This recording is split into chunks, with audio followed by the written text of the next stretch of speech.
Hello, everyone. Today, we're going to look at a game by one of my students.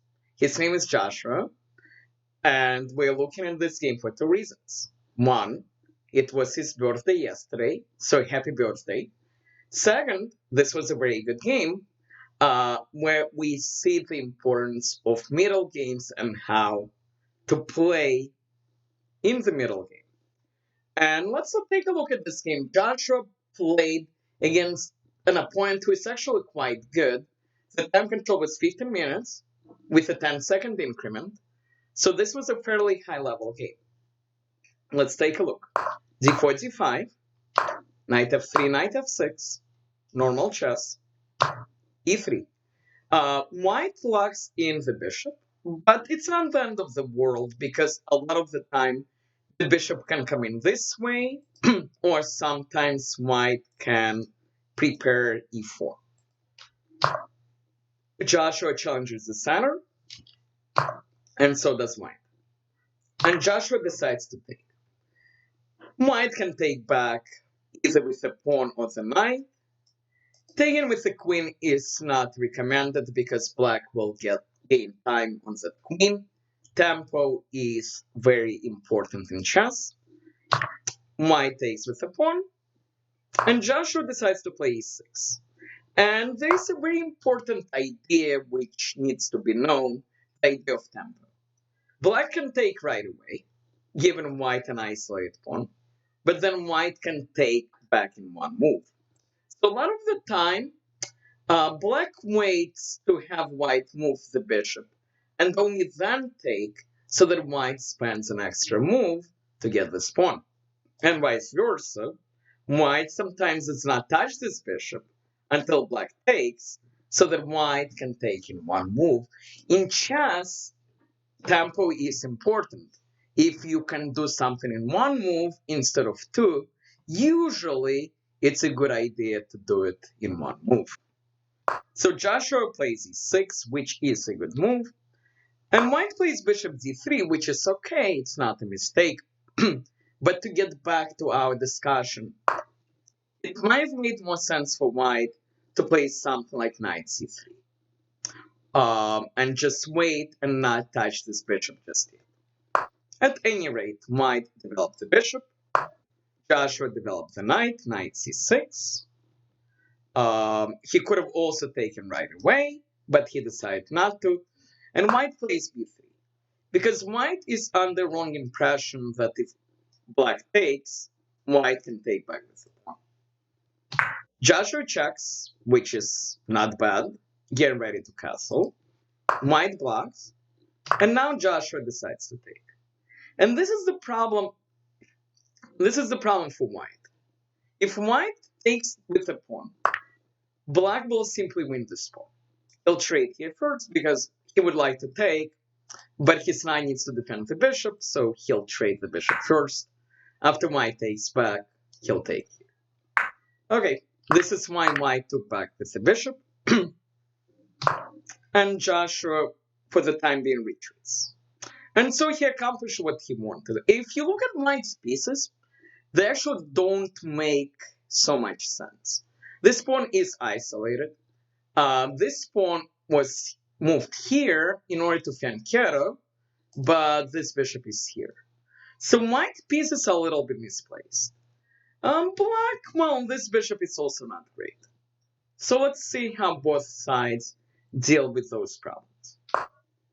White plays bishop c3 immediately. It's a pretty good move. The bishop returns back to the diagonal where it wants to be. And it also provides support to this pawn. It's not entirely necessary to support it yet, but why not? Black castles, makes sense. White castles. And Joshua plays a6.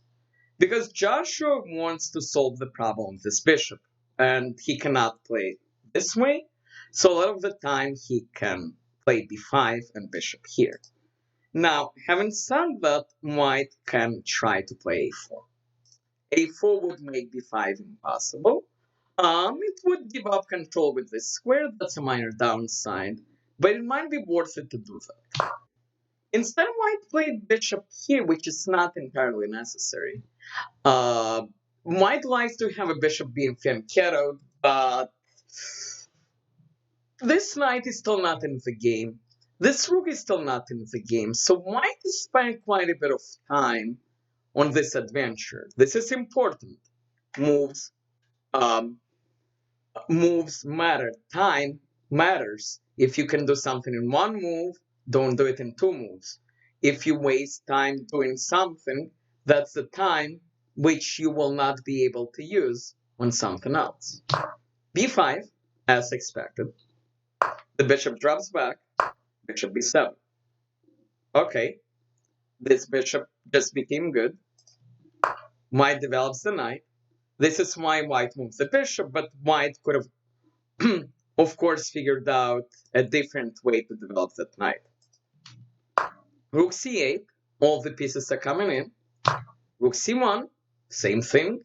The rook is playing chess. Bishop d6, Joshua improves his bishop. The bishop makes a lot more sense on this diagonal. Queen d3. White has a dream of connecting the rooks, and the queen is decent here. The problem is, this bishop would have had a lot more fun on this diagonal right now. So maybe that's something that White should have considered. And Joshua plays knight b4, which is a very good move. It repositions the knight and takes advantage of the queen being here. There is an important idea which you need to remember. If you're playing against isolated pawns, it's a very good idea to put a knight in front of it. And we're going to see it in this game. First, Joshua kicks the rook, which is fine. And then he puts the knight on c5. Why is the knight good here? Well, it cannot be kicked. This pawn doesn't exist. This pawn does not exist. Number two, this pawn cannot move. The knight is a very good blockading square. It controls a lot of squares. Did I say square? The knight is a very good blockading piece. It controls a lot of squares. Also, White sometimes would like to move this pawn and try to trade it off. That's not impossible. So this knight is serving an excellent purpose. And okay, of course, we're attacking this knight. White trades, and now the next knight comes in. Also notice, white bishop is not very good. It's blockaded by the isolated pawn. White plays a3 to try to expand. It's not terrible, but this rook is not playing chess. This rook is currently blockaded by this pawn. This bishop is not so great. So White should figure out how to make his pieces better. Knight c3. Joshua decides to obtain a new advantage. He forces a trade of the knight for one of the bishops. And then Black will have the advantage of two bishops. The second point, which is important to remember, is when you're playing against an isolated pawn, you want to trade off your minor pieces. If you imagine this position with the knights and the bishops gone, just queens and rooks, Black is better. He can target this pawn, and what can White do? Not too much. I will dedicate more lessons to isolate pawns, but this is not the priority here. Knight c3, we're going to obtain two bishops on the open board. Takes, queen b2, and Joshua plays a very natural move. He plays queen c7, bringing the queen, defending the rook, getting ready to possibly triple up. But here, he had an even better move. And I'm going to pause and see if you can spot this move. And Black here has a brilliant idea, and this is why it's so important to always look at forcing moves. Black can take the knight. What's the point? Well, most of the white pieces are not protecting the king. So if white takes back with the pawn, we check first. There is a reason. Because we're going to drive the king to the corner. and this is game over. There is no stopping this. The reason why we check first is if we play here right away, well, in this case, there is a bishop here, so I guess we can, this still works. So the king will not be able to escape too far. In the other line, though, let's say bishop takes, bishop here, pawn here. Now it's important to check first. Because if we try this right away, white is going to escape. And so this is why we check first. Force the king to the corner. And this is game over. So this is a very nice line. We cannot blame Joshua for not finding it. It's not the simplest move to find, but at the same time, there is an important thing to remember. Always look at forcing moves. Queen c7 is a good move, however. Black pieces are a lot more active than their white counterparts. Dark square bishop is amazing. Also notice, white dark square bishop is gone, which makes this bishop even more amazing. This bishop is really good. The rook is getting ready to come into the game, or maybe over here and target the pawn. Black has no pawn weaknesses. White rook is not playing chess. This bishop is confused. There is a fianchetto with queen, so black is better. Okay, white at least stops this move being a threat, but Joshua improves his bishop. And here it's becoming very, very, very hard for white to play. And white commits a mistake, knight c2, which allows this fork. This is very, very simple. And Joshua simply picks up a knight. This game goes on for another 18 moves, and it ends with a checkmate. But at this point, we can safely stop looking at it.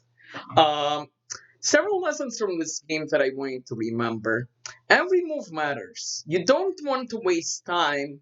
And there are exceptions. If the position is closed, you can maneuver your pieces carefully. But a lot of the time, you cannot waste time. If you can do something in one move instead of two, you want to do that. You want your pieces to be active.